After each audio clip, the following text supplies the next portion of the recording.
proximidade de Deus na fragilidade humana. É um texto que está lá no Salmo 34, nos versos 17 e 18. Você pode passar? Então, eu convido aqui os irmãos para que a gente possa estar lendo esse salmo. Então, diz assim a palavra do Senhor lá no Salmo 34, versos 17 e 18. Clamam os justos, e o Senhor os escuta e os livra de todas as suas tribulações. Perto está o Senhor dos que têm o coração quebrantado e salva os de espírito oprimido. Amém? Vamos ter mais uma palavrinha de oração. Então, feche seus olhos. Senhor, em nome de Jesus, nós colocamos, Pai, as nossas vidas mais uma vez diante da Tua presença, meu Pai, pedindo que agora o Senhor ministre as nossas vidas por meio da Tua palavra, Senhor. Nos capacite, Senhor, a compreender, a entender, a praticar. Fala conosco, Senhor, por meio dessa mensagem, Pai. Leva cativo tudo aquilo que não vem de Ti, Pai, tudo aquilo que concorre. E que possamos aprender, compreender essa palavra, para que sejamos fortalecidos, fortificados na nossa fé e na nossa missão, Senhor. Muito obrigado. Em nome de Jesus. Amém. Irmãos, na nossa vida, se já não aconteceu, um dia vai acontecer. Jovens, em algum momento da nossa trajetória aqui nesse mundo, vai acontecer alguma situação que a vida ela vai nos esmagar. A vida ela vai esmagar. Certo? É aquele momento em que, tipo, não importa quão inteligente você seja, né, estudou, não importa quanto dinheiro você tenha, inteligência, recurso, amigos, vai chegar um momento que não vai servir para nada. Dinheiro, por exemplo, quando você perde um ente querido, por exemplo. Dinheiro vai servir para comprar o caixão, mas não vai trazer a pessoa de volta. Então, quando você, por exemplo, um diagnóstico de uma doença, essas coisas, tem dinheiro, não tem, se você não tiver em paz, né, com Deus, não é nenhum recurso. Eu lembro, alguns anos atrás, eu estava com uma dor atrás, bem atrás do joelho, né? E aí peguei um médico muito ruim. Lá não, fui um ortopedista. Veja como essas coisas desestabilizam você. Ele me colocou na mesa, colocou a mão, ele está com câncer. Meu Deus. A gente só precisa saber se é maligno ou se é benigno. Acabou com a sua vida. Saí dali, fui correndo, tinha que fazer uma ressonância, não lembro que exame que eu fui fazer. Primeira oportunidade, né? Mas não consegui fazer, né? Depois de uns 2 dias, na minha cabeça. Então eu fico pensando, e óbvio que não era nada, né? E com isso eu aprendi que a maioria dos médicos são totalmente despreparados, né? Uma outra vez eu fui no Marcelino, estava com uma dor de estômago, peguei lá como é que é o nome do médico do estômago? Endócrino não, gastro.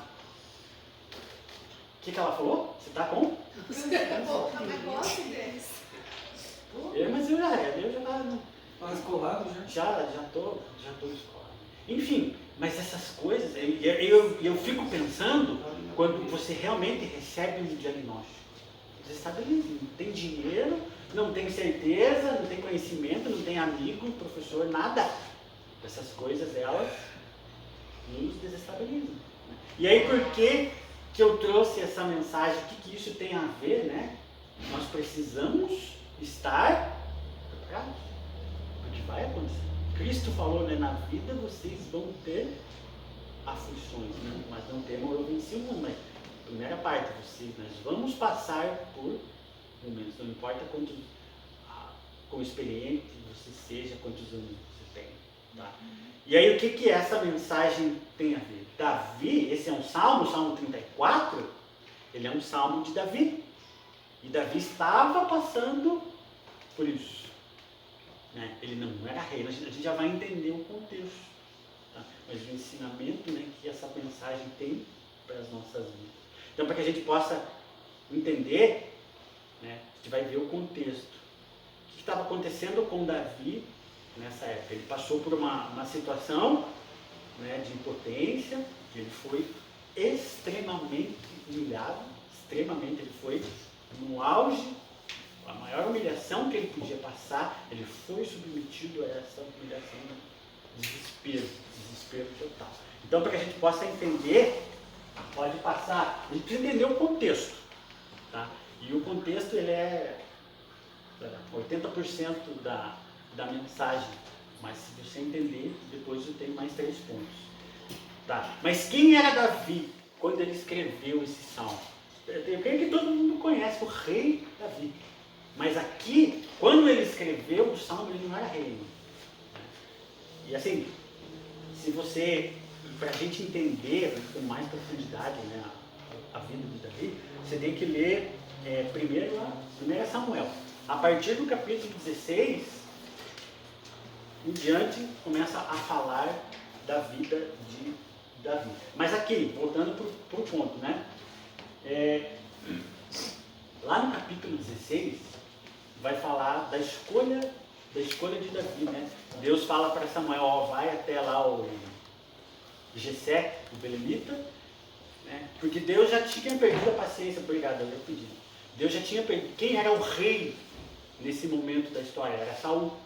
E Deus já tinha perdido a paciência com Saul. Falou, esse aí eu abandonei. E aí Deus fala para Samuel, até quando você vai ter pena aí do Saul? Eu já tirei o espírito dele. Vai até Belém, vai até Jessé, o belemita, e faz o que eu te mando. Então é aquele momento em que Samuel está na casa de Jessé, ele traz os 7 filhos, né? E Deus fala para Samuel, não é nenhum desses aí. Aí Samuel fala, se tem mais algum filho? Tem o mais pequeno que está no campo. Então isso está lá no capítulo 16. E aí então traz-me, e aí Samuel unge, daquele momento, Davi foi ungido rei, mas virá a ser rei muitos anos depois. Ele ia entrar no processo de preparação. Deus ia tratar, ele já era escolhido porque ele era um homem temente a Deus, mas havia coisas no caráter de Davi, que precisavam ser tratados. E aí, esse salmo está no meio dessa história aí. E aí, no capítulo 17, então, Davi já era conhecido, né, de Saul. E no capítulo 17, tem a história em que Davi derrota Golias, né? Narra lá a batalha, o incircunciso que estava afligido, o exército do Deus vivo. Então Davi, com a sua funda, acerta na cabeça de Golias, ele cai no chão. Davi pega a espada de Golias e corta a cabeça fora e depois entrega para o rei Saul. Está onde? Está lá no capítulo 17. Então, esse era o Davi. Tá? E além disso, a Bíblia vai relatar nos capítulos seguintes lá, né, que ele, Davi, ele era um músico excelente. Então, Davi era um guerreiro corajoso, tanto que Saul colocou ele por, né, líder não chegou a ser líder, ele era um líder de livro, se eu não me engano. Enfim, porque ele era um guerreiro, mas porque o Espírito do Senhor já estava sobre sobre Davi. Então, quem era Davi? Era um guerreiro corajoso, um homem habilidoso, músico, talentoso, né? Davi acalmava lá quando Saul tinha as crises dele. E era um jovem. Só que os feitos de Davi tornaram ele muito popular, muito conhecido, né? No capítulo 21, né? As pessoas cantavam na rua, né? Ah, Saul matou os seus milhares, mas Davi matou os seus 10 milhares, né? Esse cântico, Saul ouviu as pessoas cantando na rua. E isso, Saul era um homem muito vaidoso. E o que aconteceu? Esse cântico entrou, né? Davi já servia. A inveja, a ganância. Então, o que aconteceu? O rei Saul decidiu tem que matar esse cara. Matar. Ele é mais popular do que eu. Imagina, é uma pessoa, um servo, ser mais popular que o rei, né? Então, Saul começou a criar situações para tentar matar Davi. Né? E como ele era um soldado, como ele era um guerreiro, inclusive Saul, vou mandar esse cara para a guerra. Eles fazem o serviço, matam ele. Né? Ele não estava conseguindo matar. Ele volta vencedor. Mas quanto mais ele mandava, mais, e isso cada vez mais atiçava a ira de Saul. E aí quando chega lá no capítulo 19, né, a situação fica insustentável para Davi. O nome do filho de Saul, Jonatas, né? A Bíblia fala que Jonatas amava a Davi. E como Jonatas era filho de Saul e estava junto com o pai, ele vendo a loucura do pai, vendo que o pai surtou. Jonatas chega para Davi e fala: meu amado, meu pai surtou de novo. Ele agora, antes ele criava situações para te matar. Agora não, agora ele vai te matar não. Ele colocou na cabeça dele, e os capítulos seguintes vão narrar o tempo todo Saul querendo matar. Então, Jonatas fala: só que você não vai poder ficar em Israel. Aqui meu pai é rei, ele vai te achar. Aonde você for, né, tem muitos servos, tem muitos funcionários, eles vão te achar. Então você precisa fugir. E aí eu fico pensando, né? Você já imaginou alguém querendo te matar? Quão desesperador deve ser isso? Eu lembro quando eu estava no exército, né? quando eu tirava serviço, né? Se tirava serviço armado, porque você não é medo de morrer, entendeu? E eu servia aqui em Curitiba, né? Então você pode levar um bandido, né? Queria assaltar, levar armamento, e esse tipo de gente eles não brincam, eles entram para matar. Então eu não dormia, eu ficava com a arma aqui, ficava com medo de morrer. Mas aí fique pensando, você, alguém querendo te matar. E você tendo que fugir do teu país, porque alguém quer te matar, você sendo. Então é isso que estava acontecendo com Davi. Então, Jonatas fala: só que aqui não vai dar para você ficar. Você vai ter que sair de Israel. E para onde que Davi fugiu? Davi foi para Gate. E onde era Gate? Gate ficava na Filístia, que era um país do lado. Filístia era a terra dos filisteus. E Gate era a cidade de Golias. Então Davi teve que fugir para Gate. Da Filístia, para um país estrangeiro, para um país inimigo, e foi para a cidade de Gate. E Gate era a cidade de Golias. Então, você imagina para onde Davi teve que fugir? Você acha que as pessoas iam gostar de Davi lá? Não. Davi matou um ídolo. Eu morei em 3 Corações por um ano. E 3 Corações é a terra onde Pelé nasceu. Porque Pelé não aparecia lá há muitos anos, mas as pessoas, elas tinham muito orgulho. Não, Pelé, não, Pelé morava ali, né? Eu fazia escola de sargentos lá. Então as pessoas sempre falavam do Pelé. Orgulho, o ídolo E eu fico pensando a mesma coisa. Golias era o ídolo nacional, o gigante que derrotava, ele derrotava o exército porque ele era muito forte, né? Só que Davi matou um dos caras. E ele teve que fugir justamente.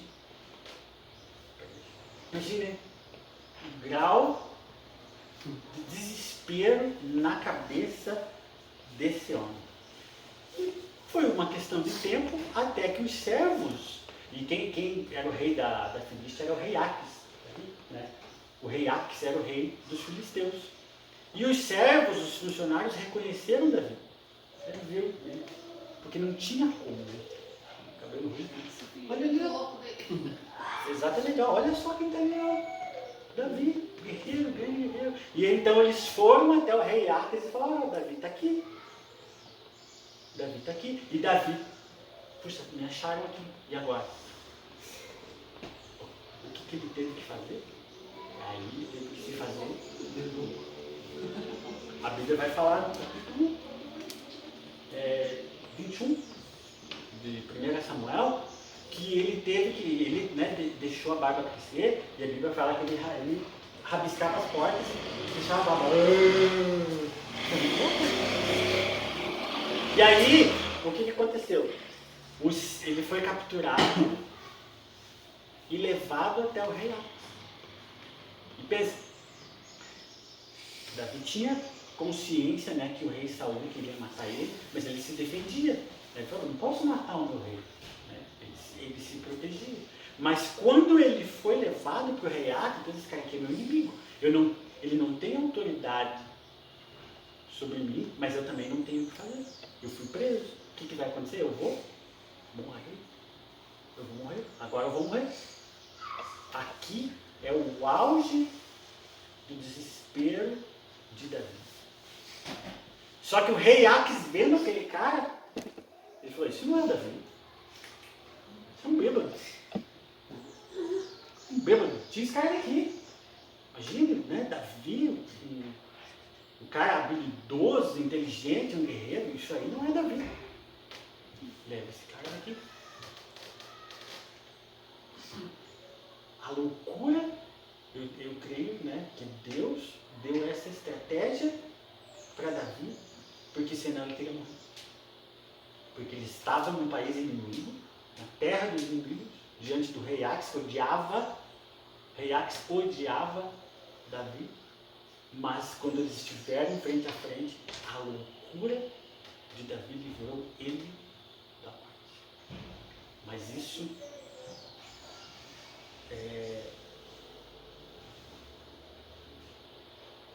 para um guerreiro naquela época, a pior coisa que poderia acontecer com ele, né, a Bíblia vai entender pelos históricos que para um guerreiro ser taxado de louco era a pior humilhação que ele poderia passar.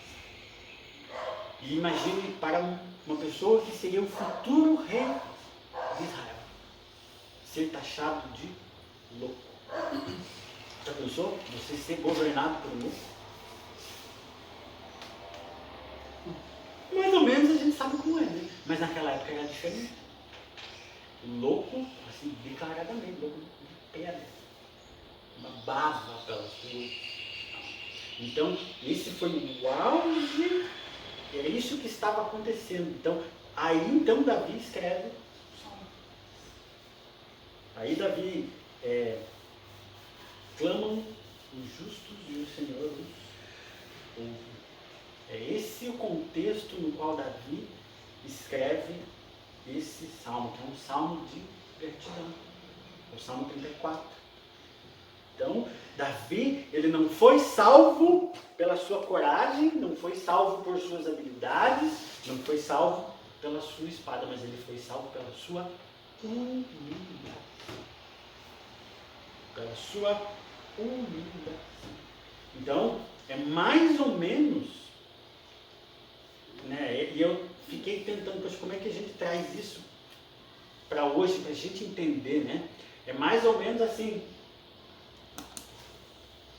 é que o menino não trabalha, mas lá na tua escola, você foi acusado de roubo. Alguém filmou e colocou isso na internet. Como é que você ia lidar com isso? Mesmo você sendo inocente. Porque é a história de Davi. Estou tentando fazer um paralelo. Você cai na internet e tipo 1 milhão de pessoas assistem aquele vídeo. O que você vai conseguir andar na rua? Mãe, pai, não vi nada. É mais ou menos isso que Davi passou. E aí eu fui pro Google pesquisar uma situação, né? Eu pedi pro ChatGPT, né? uma história de humilhação. E aí o ChatGPT me trouxe uma história de uma atriz dos anos 80. E as crianças não vão conhecer, né? Mas você imagine um ator global, famoso, tendo que pedir esmola. Eu até notei o nome dela aqui. Maria Gladys. Ela tem 85 anos de idade, tendo que pedir esmola na rua. E aí você vê os vídeos, nossa, ela era uma atriz famosíssima. Teve muito sucesso na época dela. E hoje ela está na rua pedindo esmola, tendo que se humilhar para poder viver. Então, é isso que Davi passou. E é sobre isso que esse salmo está falando. Então, uma vez entendido, conseguiram entender o contexto? Conseguiram expressar bem? Eu não sou bom com sentimentos. Estou aprendendo a contar a história também. Muito bem. Então agora eu quero 3 pontos nessa história, nesse salmo, para as nossas vidas. A gente precisa entender a humilhação da nossa vida, a fragilidade, os momentos de dificuldade pelo qual a gente vai passar. A gente tem que entender que isso não é uma arbitrariedade de Deus. Ah, não, eu vou humilhar o Eli porque eu quero. Não. As dificuldades, as humilhações que nós passamos das nossas vidas, elas têm um propósito. E a Bíblia nos ensina como que a gente deve agir. Se a gente vai agir da maneira que a gente não sabe, mas a Bíblia ensina. Então, o primeiro ponto que eu quero, uma vez entendido, é o clamor dos justos e a resposta do Senhor. Verso 17, Clamam os justos e o Senhor os escuta e os livra de todas as suas tribulações. É interessante, porque o verso ele tem uma dinâmica, Clamam os justos e o Senhor os escuta. Primeira coisa que a gente tem que entender, quem são os justos? O justo não é a pessoa, fulano é bom, fulano é importante, não. O justo na Bíblia é aquele que tem a Cristo, resumidamente falando. Aquele que tem a Cristo é o justo, foi justificado. Esse é o justo. Não é a pessoa que tem poder, não é a pessoa que tem dinheiro, não é o juiz, não é o presidente, não. O justo é aquele que segue, aquele que obedece a Deus. Isso é o justo que a Bíblia fala. Tá? Mas aí tem uma palavra, a primeira palavra que é clama. Clama. Essa palavra ela é muito importante. O Antigo Testamento ele foi escrito em hebraico, e no hebraico essa palavra é tzak. E o que significa esse clamar? O que significa o tzak? O clamor aqui dessa palavra não é essa oração que a gente faz aqui, a oração que a Claudinha fez, não. O clamor, ele é um grito de desespero de alguém que está passando, que alguém está afundando. Por isso o contexto. Por isso eu trouxe o contexto. O que estava acontecendo com Davi? Então, Davi, no auge do seu desespero, ele clamou. Então, é um grito de socorro, uma alma que está em perigo. Porque Davi não tinha para onde ir. Ele já tinha fugido, Poxa, vou me livrar de Saul, até ele morrer. E aí, de repente, ele é capturado, então ele vê a morte frente a frente. Então, ele clamou. O clamor foi o último recurso. Ele não tinha mais nada. Inteligência, dinheiro, nada. Clamor foi o último recurso. E aí o verso segue, né? A beleza do verso é que é a resposta de Deus. Né? O que acontece? Ó? Ele clamou e fala, e o Senhor os escuta. E aí essa palavra aqui também no hebraico, eu não sei pronunciar, o escutar, na linguagem bíblica, quando diz que Deus escuta, não é como vocês estão me escutando agora. O escutar de Deus é ouvir, entendi e agir. Ouvir, entendi, tomei ciência e vou agir. Sempre que você vê isso na Bíblia, agora você entra em ação, é Jonas 2,2. Só para exemplificar. O que é o escutar de Deus? Jonas 2,2. E disse Jonas, né? Na minha angústia clamei ao Senhor e Ele me respondeu. Do ventre do abismo gritei e tu ouviste a minha voz. E Ele salvou.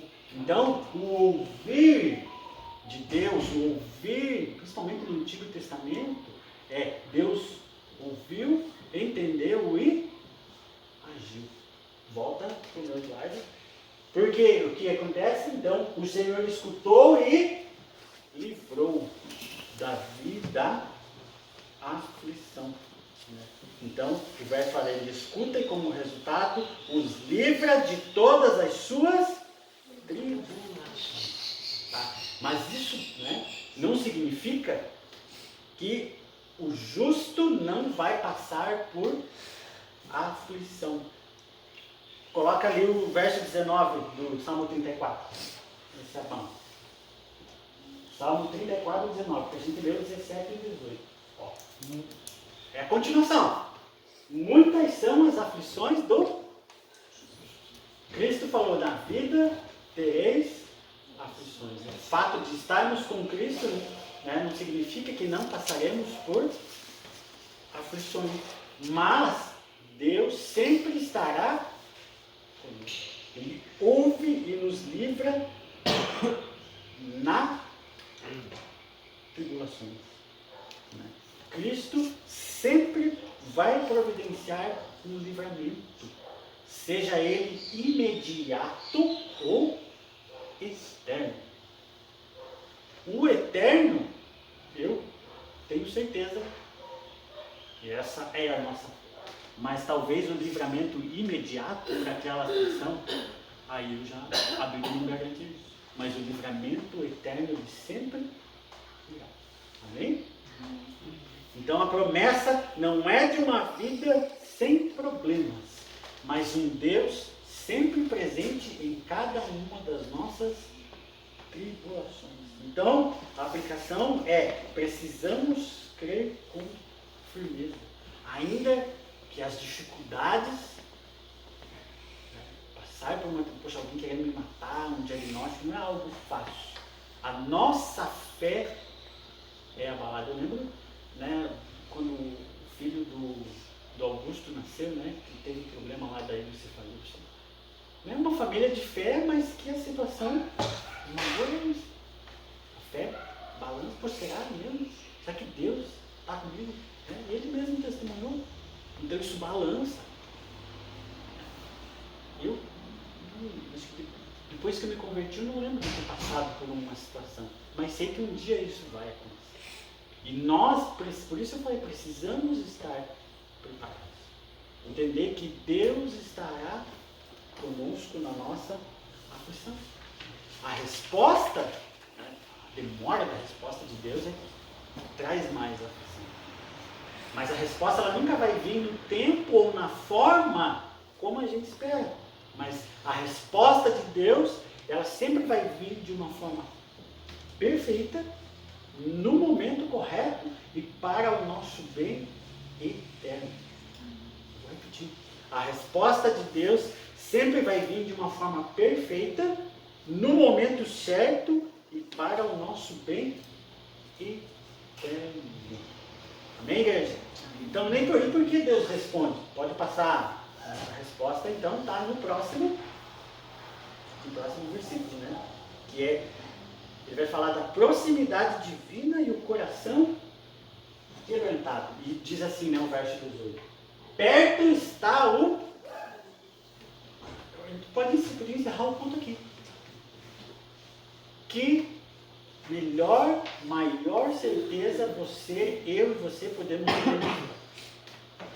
Perto está o Senhor. Na alegria, na tristeza, perto está o Senhor. Essa é a nossa segurança. Essa deve ser a nossa certeza. Mas ele fala, perto está o Senhor dos que têm o coração quebrantado e os salva os de espírito oprimido. Deus ele não está perto dos orgulhosos, dos abastados, dos inteligentes, dos ricos. Não. Deus, ele está perto daqueles que têm o coração quebrantado. E aí essa palavra quebrantado, essa eu consigo falar, Nishbeyev, hebraico, Nishbeyev. O que significa essa palavra? O quebrantado significa aqueles cujo coração foi despedaçado. Deus está perto daqueles que tiveram o seu coração despedaçado. Davi teve o seu coração despedaçado. Pela dor, pelas circunstâncias e até mesmo pelo pecado. E o verso continua dizendo, ele está perto dos que o espírito oprimido. Aqueles que foram humilhados. Aqueles que foram humilhados. Lembra da história de Davi? Então, a humilhação pela qual ele passou não foi o fim da sua jornada, mas foi o meio pelo qual Deus ensinou para ele uma lição vital. E eu entendo que toda humilhação, toda dificuldade que a gente passa, Deus não, ele quer nos ensinar alguma coisa. E o que Davi aprendeu na sua humilhação? Que ele não precisava ser um guerreiro perfeito, nem um rei imponente para que Deus estivesse com ele. O que Deus estava querendo ensinar para Davi, naquele momento da sua juventude ainda, é que ele precisava ser um homem quebrantado, dependente de Deus, uma pessoa humilde. Deus estava ensinando para Davi que ele precisava ser humilde. E sabe o que significa a humildade na Bíblia do Antigo Testamento?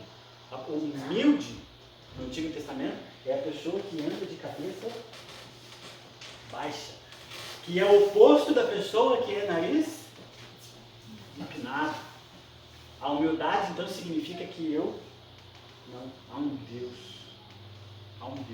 Eu obedeço a um Deus que é superior, a um Deus que é poderoso. Então, por isso eu, em oposição ao nariz empinado. Sabe quando a Bíblia fala que os querubins eles escondiam o rosto na presença de Deus? Eu não posso olhar para o rosto. Eu sou impuro. Então, a humildade significa você se colocar no teu lugar. Não, eu sirvo a um Deus. Então eu não tenho o nariz empinado. Então era isso que Deus estava ensinando para Davi. Porque ele seria o rei. Então ele precisava ser humilde. Então a dor pela qual a gente passa ou venha passar não significa a ausência de Deus. Mas é um convite para que ele caminhe para que busquemos a Ele na nossa dificuldade. Então, as dores, as fraquezas, as situações difíceis pelas quais passamos ou vamos passar, não são castigos arbitrários de Deus, mas são ferramentas para que Ele possa quebrar o nosso orgulho e nos atrair para mais próximo dele. Então, temos que enxergar o quebrantamento, a humilhação, não como uma derrota, mas como um caminho que nos leva para uma comunhão mais próxima a Deus. Então, muitas vezes, Deus precisa nos quebrar. A altivez, o nariz empinado. Deus, olha, isso não vai ser bom para você. Preciso te quebrar. Amém? É isso, né? Mas temos que entender que isso é tratamento de Deus para as nossas vidas. E por fim, o terceiro ponto é esse quebrantamento ao qual o Salmo está descrevendo. Ele não está falando somente sobre eu e você, mas ele está apontando para o maior quebrantamento da história. O supremo exemplo do justo quebrantado, que é Cristo. Cristo. Toda a Bíblia aponta para Cristo, toda a Bíblia. Mas o Salmo 34, ele tem um verso que ele está ali, né? Que é uma profecia. Ele está falando de Cristo. O Salmo 34 é um salmo messiânico. Um salmo messiânico. O maior quebrantamento da história não foi o de Davi, mas sim Jesus no Getsemane. Jesus no golpe. Cristo é o verdadeiro justo. Coloca aí Isaías 53, 4. Ele é o verdadeiro, Cristo é o verdadeiro e definitivo e justo. Isaías 53, 4. A gente vai até o 10. Certamente Ele tomou sobre si as nossas enfermidades e as nossas dores levou sobre si. E nós o reputávamos por aflito, ferido de Deus e oprimido. 5. Mas Ele foi transpassado pelas nossas transgressões e moído pelas nossas iniquidades. O castigo que nos traz a paz estava sobre Ele, e pelas suas pisaduras fomos sarados. Todos nós andávamos desgarrados como ovelhas, cada um se desviava pelo caminho, mas o Senhor fez cair sobre ele a iniquidade de nós todos. Isaías está falando de Cristo. Deus humilhou a Cristo. Ele foi oprimido e humilhado, mas não abriu a boca. Como cordeiro foi levado ao matadouro e, como ovelha muda perante os seus tosqueadores, ele não abriu a boca. Por juízo opressor foi arrebatado, e de sua linhagem, quem dele acuditou? Porquanto foi cortado da terra dos viventes, por causa da transgressão do seu povo, foi ele ferido. Designaram-lhe a sepultura como os perversos.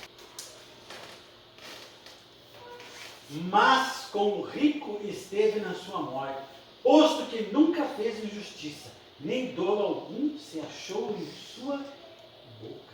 E o 10. Todavia ao Senhor agradou a vida,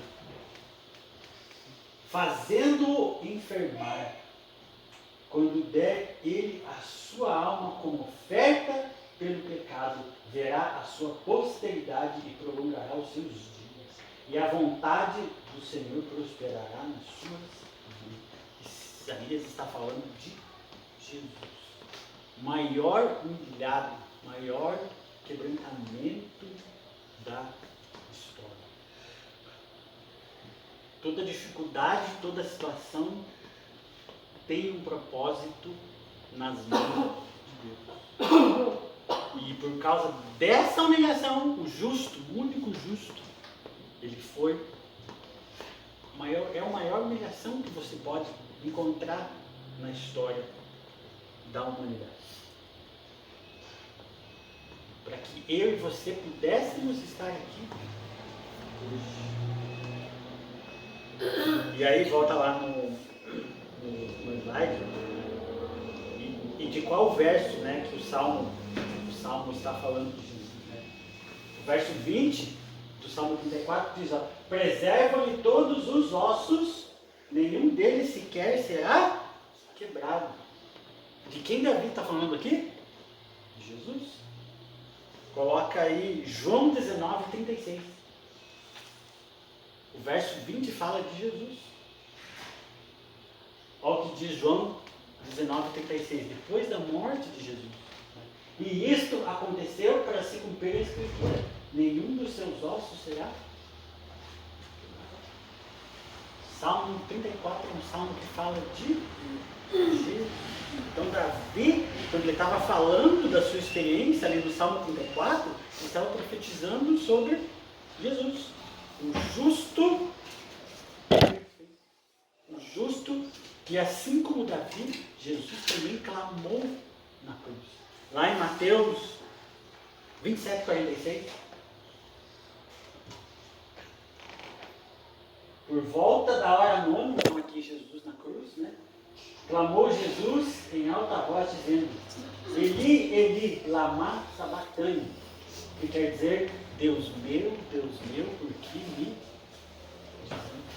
o maior quebrantamento.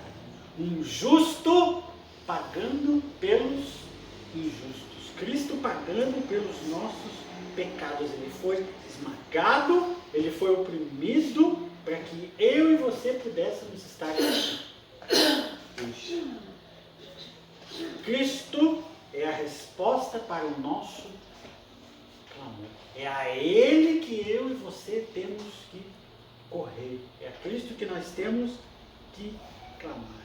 Ele é o meio pelo qual pecadores como eu, como você, podemos ser justificados.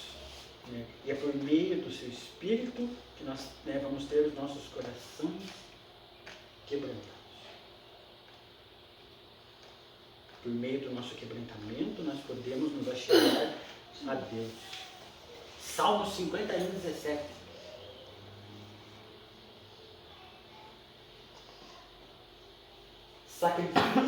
Sacrifícios agradáveis ao Senhor, a Deus, são o espírito quebrantado, coração compungido e contrito. Deus não despreza. Deus jamais vai desprezar um coração quebrantado, um coração contrito. E Cristo, o nosso Salvador, ele passou pela dor da humilhação, ele passou pelo sofrimento. Cristo sabe o que é sofrer. Por isso é por meio dele, somente por meio. Ele passou por todas as coisas enquanto homem. Ele sabe o que é sofrer. Amém? Concluindo, então, meus irmãos, o que nós temos que tirar dessa mensagem é que nós precisamos clamar a Deus na nossa angústia. Não tentar passar pela força do nosso braço, buscando recursos, dinheiro, pessoas. Não. O nosso clamor deve ser exclusivamente para Deus. Tá? Não existe humilhação tão grande, não existe dor profunda que Deus não possa usar para que possamos nos aproximar dele. Quando a vida te apresentar, o Salmo 34 é a promessa de que Deus salva o oprimido. Deus não nos abandona, Ele sempre está perto, Ele sempre vem para nos salvar. Deus sempre está pronto para nos salvar. Não com base na sua perfeição, mas muitas vezes por meio da nossa humilhação. Amém? O Salmo 34, coloca o início do Salmo 34 ali. Ele fala, Bendirei ao Senhor em todo o tempo, o seu louvor está sempre dos meus lábios. 2. Gloriar-se-ei no Senhor, a minha alma, os humildes o ouvirão e se alegrarão. 3. Engrandecei ao Senhor, engrandecei-o comigo. E todos a uma lhe exaltemos a um só nome. E coloca lá no 8 agora. Verso 8, desculpa. Provai e vede, o Senhor é bom. Provai e vede, o Senhor é bom. Bem-aventurado é feliz o homem aquele que nele se refugia. Amém? Feche seus olhos, fique de pé.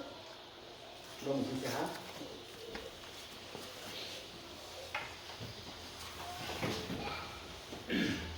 Pai, em nome de Jesus, obrigado, Senhor, pela tua palavra, Pai. Obrigado por essa mensagem de consolo, por essa mensagem de conforto, Pai. Obrigado porque o Senhor está próximo, Senhor. O Senhor é um Deus próximo, Pai. Nos ajuda, Senhor, a sermos pessoas humildes, Pai. A não sermos pessoas, Pai, de nariz empinado, Pai, que muitas vezes nos esquecem de que o Senhor é o nosso Deus, Pai. Mas eu peço também que o Senhor nos capacite, nos dê força para os nossos momentos de aflição, Pai. Que possamos buscar a Tua presença, que possamos buscar a Tua face, Senhor. Assim como a Tua palavra nos ensina. Obrigado por nos deixar essa palavra. Nos deixar essa palavra de conforto, Senhor. Dirige, Pai, os nossos passos, dirige, Senhor, as nossas vidas. Obrigado por nos amar. Obrigado pelo sacrifício de Cristo, Senhor. O justo, perfeito, Senhor. Obrigado por nos amar, Pai. Mais uma vez eu te peço, te agradeço. Em nome de Jesus, Senhor. Amém. Amém?